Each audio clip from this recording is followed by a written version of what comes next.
All right, we now turn our hearts to our scripture.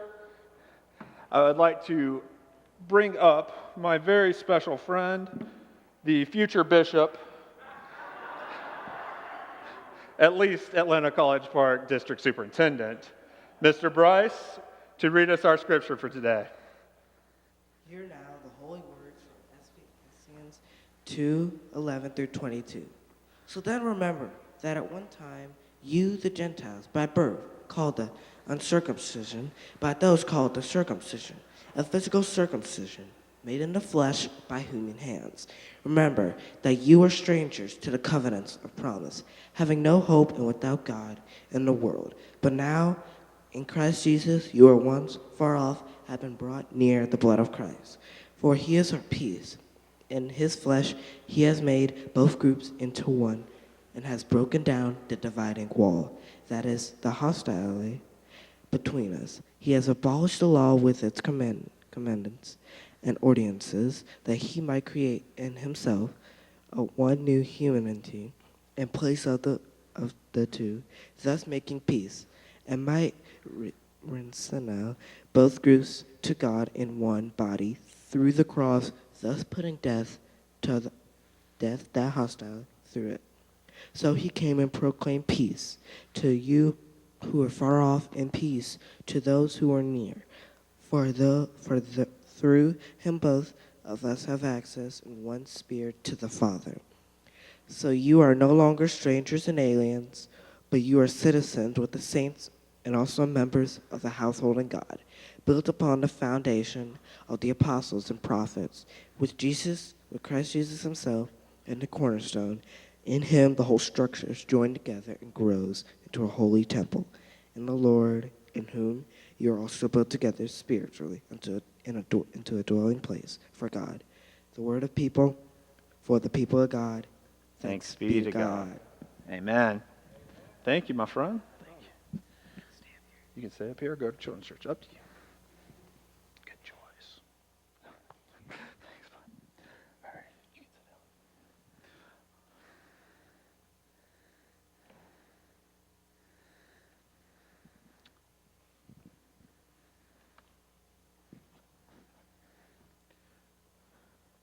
Change is nature. The letter to the Ephesians is believed to come from the latter half of the first century. More conservative scholarship puts it in the 60s. More liberal thought places it around the 70s or 90s in the Common Era. But both datings have some things in common. At the time of this letter's writing, the Israelite society maintained deep segregation while being in the face of a fairly pluralistic society. The Roman Empire, who ruled the area, had improved roads and increased trade. The Israelites were in constant contact with people who did not look like them, who had new customs, new traditions, and were just downright different from the lifestyle they had known. Those with power in the Israelite society feared this. Those who had power had it rooted in the old ways of doing things, by maintaining their rites and rituals in their religious fashion as it was to them before. To keep things as they were meant they kept power. That's why they liked the good old days. They liked to uphold the status quo because the status quo upheld them. So they fought. They fought and drove wedges between people. They used the laws they had and interpreted and made new ones to drive wedges between people so that the Israelites were separate from the Gentiles, those on the outside. It was those they believed that had, but also those they believed they could keep in check against those who had not. In Jesus' time in ministry, these authorities are who he ran against constantly. These were the ones who ran counter to his mission, to his ministry, and his life. Jesus knew the laws. He knew the tradition. He was raised in them and loved them. And to be honest, he upheld them in most places. He had an ability to display radical knowledge of the law so that when the Sadducees and the Pharisees tried to trap him, he could outsmart them, out-argue them, and present love in a radical, transformative way that left most jaws on the floor. It is so interesting that what seemed to really aggravate the powers that be in Jesus' time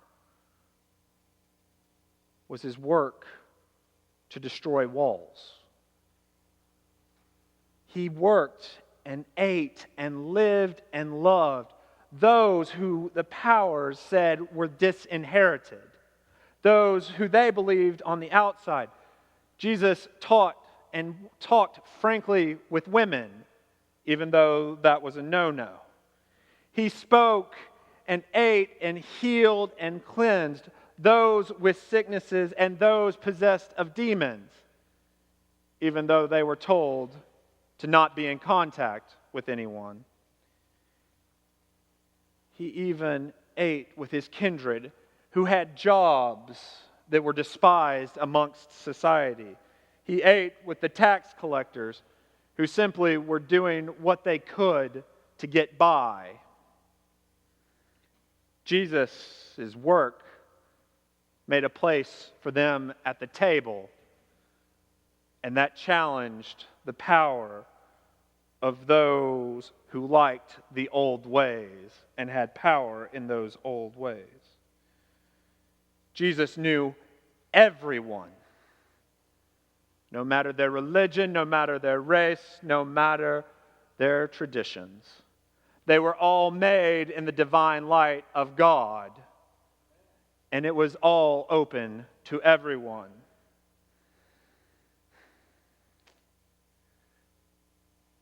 He ran into resistance, charges of heresy, charges of blasphemy, charges that he didn't uphold what was normal and that he was something new. Most of the times he got out of it. And even when the final moments were coming,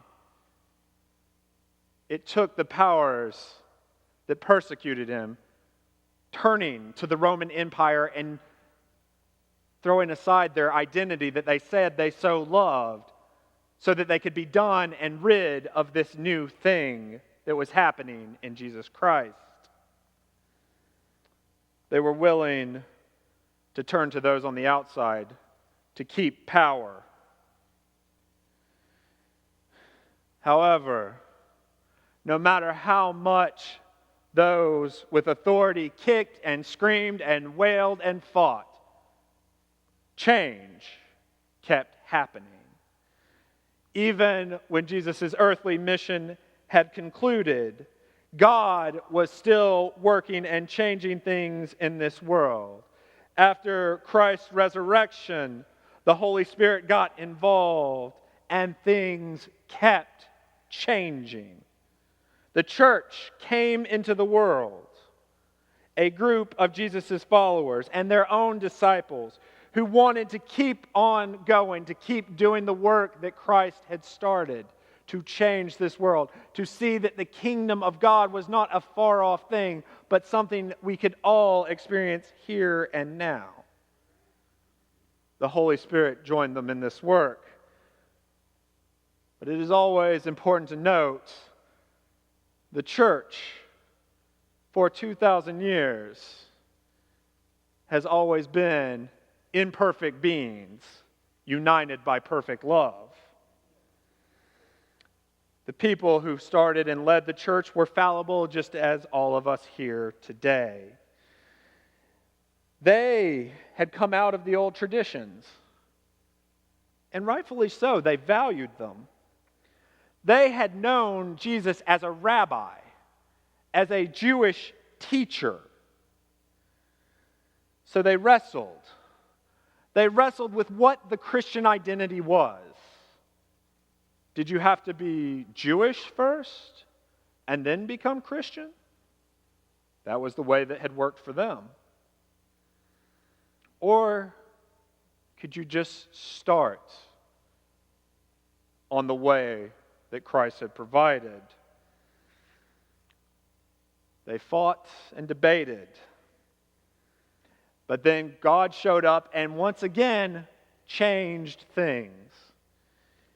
As this fight was going on, Paul, a staunch segregationist from the Israelite society, got involved. He liked the old ways, was willing to kill for the old ways, and God transformed and changed him. God used Paul and those like him to open up the covenant to the world. They began to preach a gospel that was open to Gentiles and Jews alike, a gospel that was radical and inclusive, something new and something different. Paul believed that no mark on the skin was necessary to be in the covenant. Nothing seen with the human eyes should be required of those to be in God's love and in God's community. All that one needs is a heart willing to allow grace to transform it, and then follow in the commitment to live in the love that comes from God eternal. In our reading today, our author, who is either Paul or someone who believes they are involved and aligned with the work of Paul, says, "For he is our peace. In his flesh, he made both groups into one, and has broken down the dividing wall, that is, the hostilities between us. He has abolished the law with its commandments and ordinances, that he might create in himself one new humanity in place of the two, thus making peace, and might reconcile both groups to God in one body through the cross, thus putting to death that hostility through it." God knows that putting down the hostility that we have held on to, because change is scary, because living and loving people different from us is hard. God knows that that is not the work of humanity alone. But God promises us, if we allow the Holy Spirit to be in our midst, to transform and change us, we can tear down the walls we have erected to separate us. And we, as one creation, can be one in God. This week we continue to peer into the Pixar movies from the last 20 years to see how God is speaking to us in the present day. This week we examine Ratatouille, which is a fun little movie about the French rat Remy. Remy is a talented and gifted rat. He has the perfect palate, and he can taste and understand the mixing of flavors and ingredients, and cook better than any chef that's allowed in a human kitchen.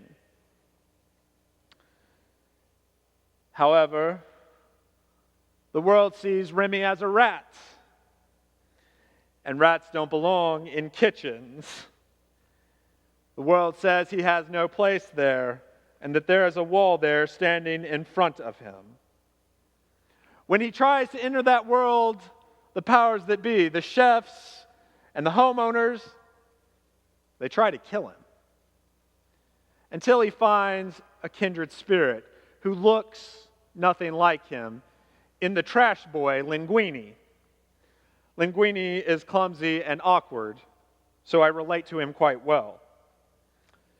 Together, they figure out a way to work as one. And in doing so, they return a great restaurant to its glory, Gusteau's. In one sequence, Remy is talking to his father, a rat, about living in both worlds. And his father doesn't like this. He is worried for his son's safety and his son's health. And he says, "Son, the ways we have always done things is safe. Those outside of our group are dangerous. We don't change the way things have always been because that's what's kept us safe." And to which Remy replies, "Change is nature. Change is in the wind, and change is the work God has always been about." There's another change that happens in the film. There's a character named Anton Ego, who is a food critic and loves food, but believes that great food is the possession of the elite, the upper class. The past owner of Gusteau's had a motto and a mantra: anyone can cook. Anton Ego denied that, fought it with every inch of his being, because he believed only those with talent, only those who could afford and be a part of the finest upper class of society could be about that work. However, he ends up eating a meal of Remy and Linguini's, and then learns who prepared the food. And he sits down and he hears Remy's story and then leaves. And our heroes don't know what's about to happen. If they're about to be destroyed in the paper and everything they've worked for is going to come crashing down. But then Mr. Ego's review appears. And he admits his own faults. And it says that he is a changed belief system. And he understands now what it means when anyone can cook. It doesn't mean that everyone can be a part of this great tradition, but a great cook can come from anywhere, and it can be anyone. I won't spoil too much of the rest of the film, but by the end of the movie, a new community has formed that looks vastly different. It's small, but in it there are rats and there are humans and there is food being shared without division. Sisters and brothers, change is God's nature for this world. God is changing this world here and now. It is on us to open our hearts, to allow Christ in and to be changed, and then take part in change. We are called to do the work of Christ that was continued in Paul, to tear down walls and divisions that powers rooted in the past uphold for their own security and balance. Christians are called to tear down walls, not to build them. Christ calls us to hear and see and to be a new body, to turn away from hostility, to sit, listen, love one another, eat with one another, eat with one another,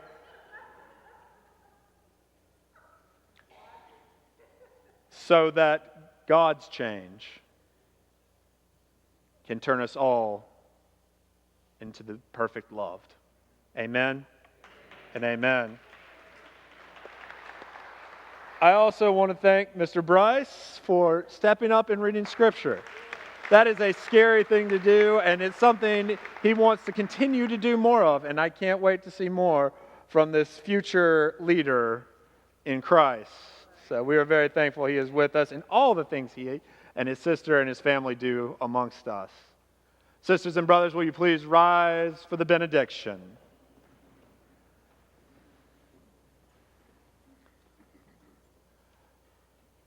Despite the rumors the Roman Empire tried to start and what I flubbed, Christians do not eat one another. We eat with each other and we love one another, and we love all of those who Christ dwells in their heart, and that is every single person. That work is hard, but as always, we are not alone. Go forward to carry that love to this world that needs it, in the name of the Father, the Son, and the Holy Spirit. Go in peace. All right, how do you feel?